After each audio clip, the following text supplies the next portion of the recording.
Hello, hello, hello. Welcome back to the Love Beneath podcast. I'm your host, Mina Zia Sheikh Al Islami. Try saying that 3 times fast. I was just going to make that joke on the first episode, and now I just made it again. Just kind of rolled off the tongue, so might have to get used to that. If you are new, welcome, welcome. If you're not new, welcome back.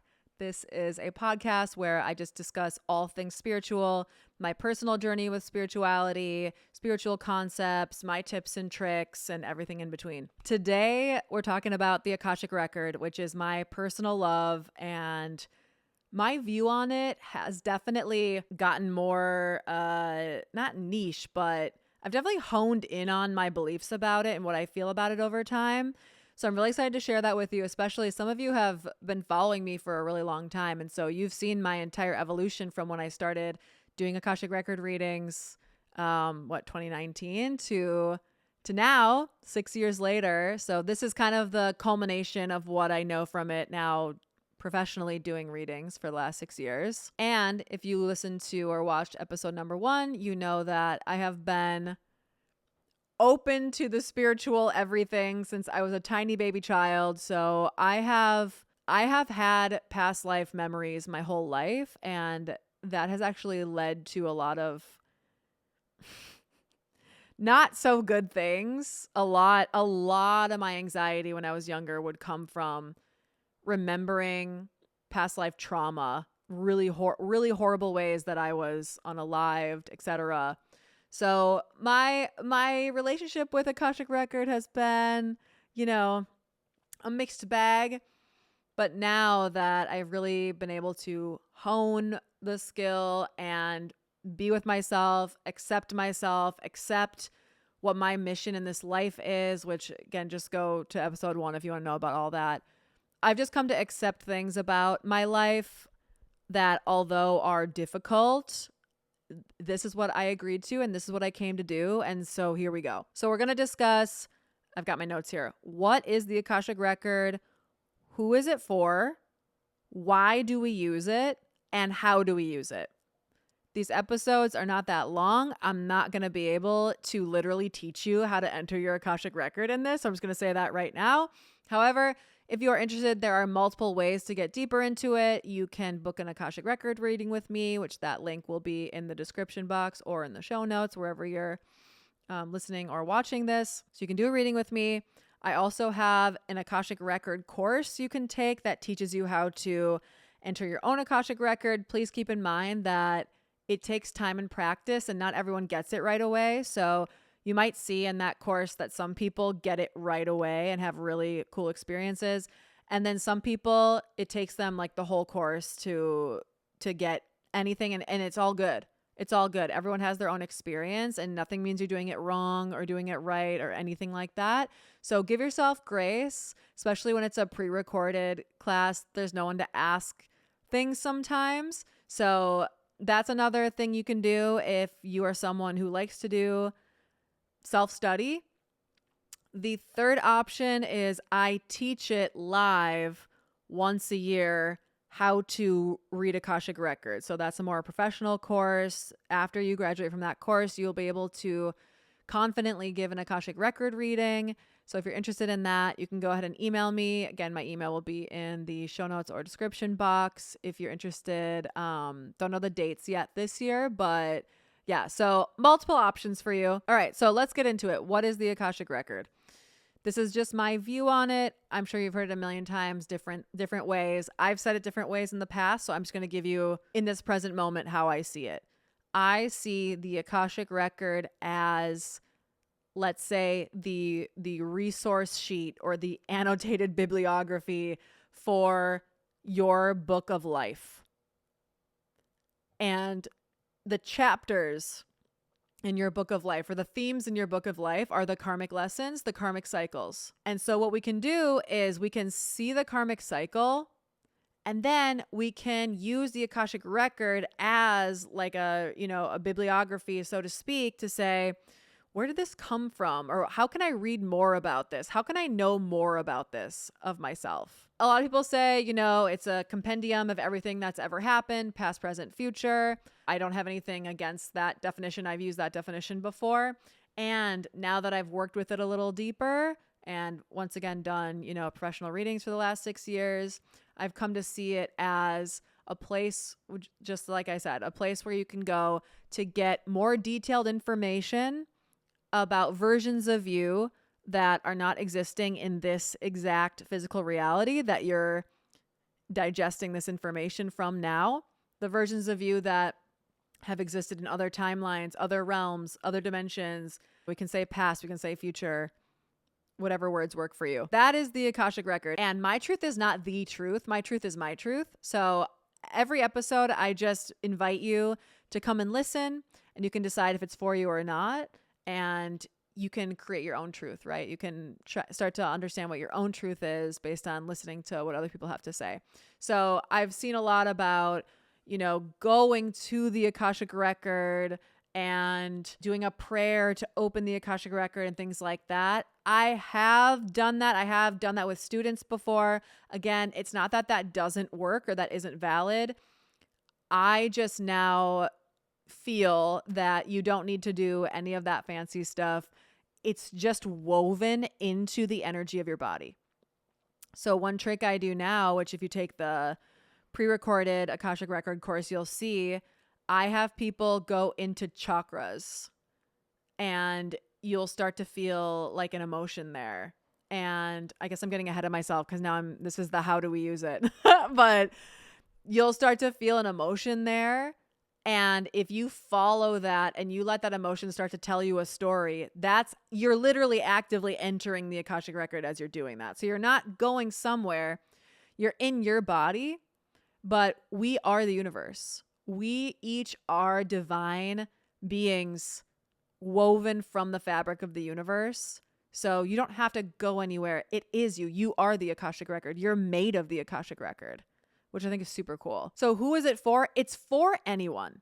But what I want to say is this is not the best way to describe it, but that's the only way I know how. You know how like Ben and Jerry's, for example, they will hire super tasters to taste ice cream or like coffee or wine or whatever, anywhere that's really creating a taste experience, right? They want a super taster, someone who has a really robust sense of taste, to try it out, to feel what the notes are, what the deeper aspect of it is, right? To create this masterpiece. I would not be hired for something like that because I am not a super taster. I can't tell you the taste of, I can tell you the taste of things, but I don't have a robust palate. We'll just say that. So think of it as if you are an energy super taster, you are someone who most likely feels things a lot more deeply than the average person. You are more emotionally intelligent, and not that like, oh, and these people are not emotionally intelligent, but you have a high EQ. You are someone that, I don't know, maybe one thing I feel people who are drawn to Akashic Record, we easily cry. That's one through line that I've seen. So if you watch something touching, you listen to a song that's touching, it's very easy for you to start crying. You're very in tune with your emotions. You're very in tune when energy is moving in you and wanting to come out of you. That to me is like a surefire sign that you are an energy super taster. But yeah, if you're moved by sound, by stories, but you just are someone who you breathe in life and you're like, I just want to get like as deep as possible. And I want to know myself on the deepest level. You're really drawn to energy work. You're really drawn to diving into the deeper aspects of yourself. Like you really feel that you are the universe, like woven together in human form. If you resonate with any of that, Akashic Record is for you. I feel it's essential for someone like that. And I have a lot of friends who they have no interest in it. And I can see why. They're just very, I don't know, they're more cerebral. They just live their life and they don't want to like really deal with this kind of stuff, which is totally cool also. So it's not for it is for everyone, but not in this lifetime. But if you're drawn to it, it's for you. Why do we use it? Again, just my answer. Akashic Record is the best way to know yourself deeper. Only through Akashic Record can you explore what you have been. I'm putting in quotes because time is not linear, but it's the only way we can describe it. in this reality that we're in, this is the only way that you can take a look at the iterations of yourself in other places. And by the way, there are a lot of planets with humans on them. And obviously we don't discuss that here. That's not something NASA has come out with, but in my exploration of Akashic Record and doing Akashic Record readings forever, I have seen that a lot of people have had human lives somewhere that is not this planet. There have also been other iterations of this planet. There have been other cycles of ascension, as I call them, where humanity has attempted to ascend, attempted to detach, to come back into union with each other, and then something happens, it doesn't work out, and then the whole thing is wiped, and we start over. So these are all things that I've seen in the Akashic Record, in people's Akashic Record. Take it or leave it. But if you resonate with that, yeah, I mean, that's a thing. So yeah, I think the first part of that answer is just, it gives us a deeper understanding of our karmic cycles, where our belief systems have come from. I can't tell you how many times I've given a reading and they've said, oh my God, the thing you're talking about, like the belief system that you're talking about, the karmic cycle you're talking about, is something that has been a entire life struggle for me. And in some cases, again, if you're someone who feels very deeply, you just need more information than this physical reality can give you. And that's where the Akashic Record really comes in and can shed light on, well, yeah, you have this thing because 10 million years ago, you were this on this planet and this happened, and et cetera, et cetera. It's not like a necessity of all necessities. It's just really cool supplemental information that, if you are drawn to it, is meant to help you and meant to shed light on the greater aspects of you. Because I really do believe, and this is going to be a separate video, my personal truth, so I'm going to speak about it like I know it's a truth because it is a truth for me.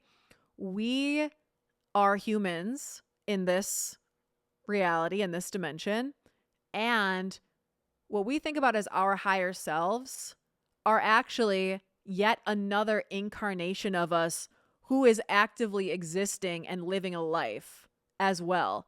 They are just living a life in a higher dimension with less density and more access to their deeper knowledge versus the human form that we're in. So for example, I am Mina, the human, and there's a version of me that exists in a different dimension within the earth who is a fae. I have called her Hyja because her frequency I hear that in my head when I think about her. So I call her Hyja, and she's a fae, and she exists in the realms of earth, in the interweaving of earth, and she helps to protect the earth. And she is a big reason why I can channel the music that I do, because she is woven of the earth and existing there. So when I channel her, when I tune into her, it's me, but it's a different version of me and is technically a higher self, or what I would think of as my higher self, because she knows more than I do. She's more tuned in than I am. Our higher selves in my opinion, aren't the soul. The soul is the soul. The soul doesn't care about anything. The soul is just love. There's no personality there. There's no desires there. There's no nothing there. It's just existence of unconditional love and light. And that's our origin energy. And then that trickles down to various higher selves. So there's a version of me in, whatever, the 9th dimension, let's say, who is like the wisest iteration of me right now. And then Hyja operating in the 5th dimension, and I'm in the 3rd dimension. So it's all me. I am Mina the human, and I'm so much more than that. And each of you is so much more than that. That all being said, that's why I don't like to say past lives, because I do feel that these timelines are all happening at the same time. And when you have a robust ability to hold energy, you can feel all of it simultaneously. And that's a lot of what I teach in my one-on-one coaching program, is my process of how to expand your energy container to hold more, to know more, to remember more, to do more in this life. And then finally, I kind of went over this already, but how do we use it? So that's my method. I like to go in through the body. I don't like to encourage anyone to astral travel anymore. Unpopular opinion, I don't think astral traveling is for just anyone, even if you can do it, because sometimes you can just not want to come back. I have found that sometimes when I coach people who astral travel a lot, they aren't fully in their body, because the reason why they're so good at astral traveling is because they are dissociating, they are escaping. And what I teach in my programs is how to get deeper into the emotion, how to accept the emotion, how to accept that pain is part of love, that pain is love's greatest agent. And when you are feeling intense pain, when you're going through something really horrible, that is priming your body to be able to hold that much more light, that much more love. So that's what I teach. And I think astral travel can be a good thing that you do maybe like a few times a year as more of a ceremonial thing or something in reverence. It's sacred. As a daily or whatever, I don't like that necessarily. So that was a super long way to say people do get there astrally, I guess. I just don't like that method. I much prefer to go through the body, which that's where everything is that we would need anyway. The other thing I want to touch on, a lot of people use the pendulum. One more unpopular opinion that I have, if you are not good at focusing your mind, and if you are not that in tune with energy, and you don't have a very strong sense of energetically what is you and energetically what is something else or someone else, I wouldn't use the pendulum. The reason I'm saying that is because what you're supposed to do with the pendulum is, okay, you're holding it, right? And then you ask it like to clarify what is a yes answer, what's a no answer. Then are you my higher self, or whatever you're going to ask that. You want to make sure that it's you talking, or a being that is of light and love, right? So let's say either you're working through a being or you're working through yourself. You've clarified that. If you get distracted at all, if you like look up for any reason, or even if your mind just starts wandering as us humans do, and you're doing pendulum and you're doing that, like that, an entity can take over the channel and start answering. I have seen that time and time and time and time again. And the number one issue when I teach students Akashic Record that people have is trusting themselves. They will get a brilliant download, or I'll be with them and they'll start recovering this memory and explaining it. And they'll be like, is this for real? And I'm like, yeah, I'm looking at it too. Like, it's for real. Or I'm feeling that you're there. That's more what I can do, is I can feel that it's correct. But your information is your information. And I'll say like, no, this is right on. I can feel that it's right on. And people are always like, I feel like I'm making it up. So that's why people like pendulum, because they feel it gives them a little added security of like, okay, this pendulum is saying it, so it must be true. But the downside is you don't necessarily know what's talking on the other end of that pendulum. And I'm not saying that y'all aren't very good at focusing. I'm not very good at focusing like that. I am telling you, when I would use pendulum, that's how I learned was pendulum, but I would use it and man, I would just be like, I was like, what's my next question? Right? So then I'm thinking about what's my next question. Just in that split second, something else comes in suddenly, and thank God I'm just really sensitive to energy. So I could feel something was like messing with it that I didn't like. So luckily I have that ability to sense that. So if you have that ability to sense that, then I say go ahead. But if you're like, whoa, that's seeming kind of complicated, I don't know if I'd be able to sense that, then I would really encourage you to go through emotion. Everything, once again, to wrap this up, right? In my opinion, we use Akashic Record to deepen our understanding of ourselves and to understand the iterations of ourselves beyond this third dimensional experience. So if that's your reason, then there's no need to do anything except go through your own roadmap. So I want to give you a short little thing you can do to get started. And then I told you already ways that you can get deeper into this with me if you choose. Go ahead. We can do it together if you want. Go ahead, close your eyes and just start to settle in. Control your breath in through the nose, out through the nose. And just start to get curious about what you're feeling in your body. And again, for some of you, this is going to pop really quick. For some of you, this is going to take a second. But here's the roadmap that you can use whenever. You can always come back to this episode and listen to this again. So I'm going to say a prompt, and I want you to feel where you feel that in your body. Show me something that I need to remember. Show me something that I need to remember.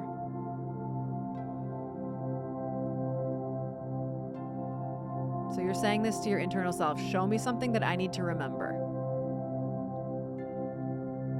So keep saying any variation of that. And notice what part of your body lights up. And maybe you're already there and you're way ahead of me.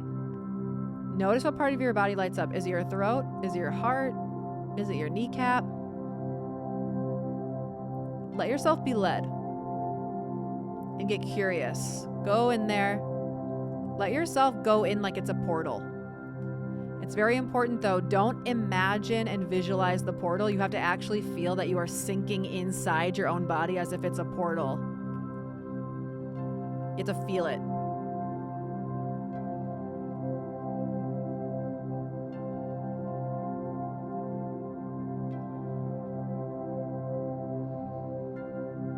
And from here, just let it unfold. What do you feel? What do you sense? What do you know? What do you see? What do you hear? It could just be a color. It could be a note that you're hearing. It could just be a feeling. You just feel really uneasy. Or maybe you're starting to feel really bad sadness or grief.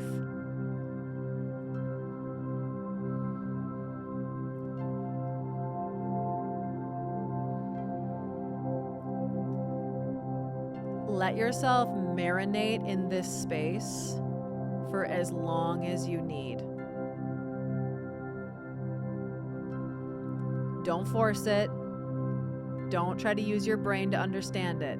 Let it come to you. Just sit in it, marinate, let it come to you. The more you do it, the more either a picture is going to form or an understanding is going to happen of what you're meant to see.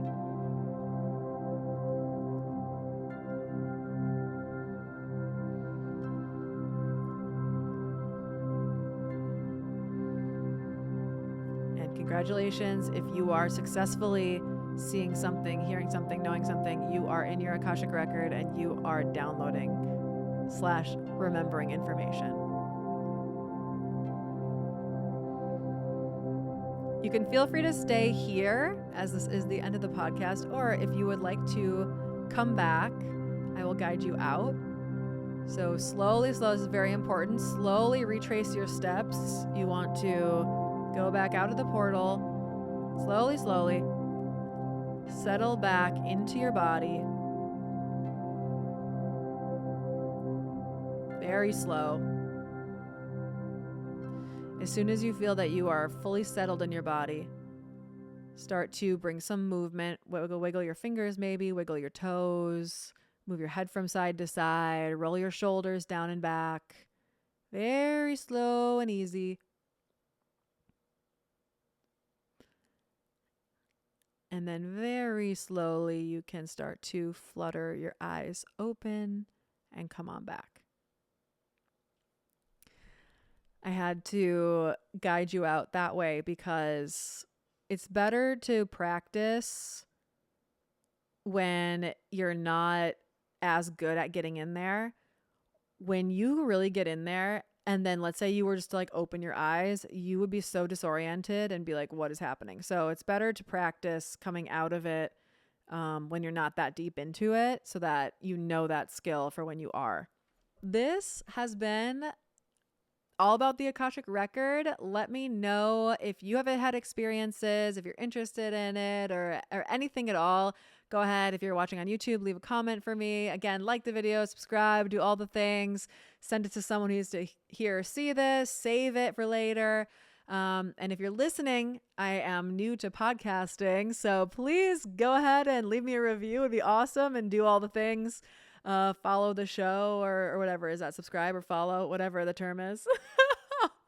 I'm recording this before I have technically even uploaded an episode. I wanted to do a few right away to upload them all right away so that you had something to listen to. So thank y'all so much for being here. And yeah, all sorts of fun ways to get in contact with me or to work with me in the show notes or in the description box. So hopefully see you again soon. And until then, bye-bye.